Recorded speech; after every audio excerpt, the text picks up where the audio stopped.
individually wrapped, so it looks like this when it comes out. So this is what it looks like. And it says to open it and then stretch it about 3 times. So let's take off the protective film, which is on the back here. There we go. And then stretch it about 3 times. 1, 2, 3. Okay, this side is kind of sticky. This side is just like a soft cloth. The top part has a little more of a ridge to it. So I actually have it upside down. So there's your top. And then this part's kind of funny. So then you put it over your ears. And it does help if you have your hair pulled back. I should probably have done that.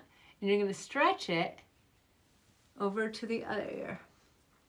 There we go. And it's silly. You look absolutely, in my opinion, ridiculous, right? But what's really cool is it contours your face and you can just like put it on and get ready in the morning, multitask.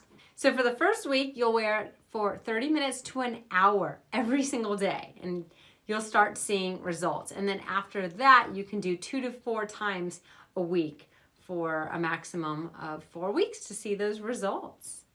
And then when you want to take it off, just simply comes off, and then you'll notice that that neckline feels more contoured, more tight, and they're really easy to wear. They really don't bother you. Once you have it on, you kind of forget you even have it on, and they are single use. So once you're done, you just throw that away.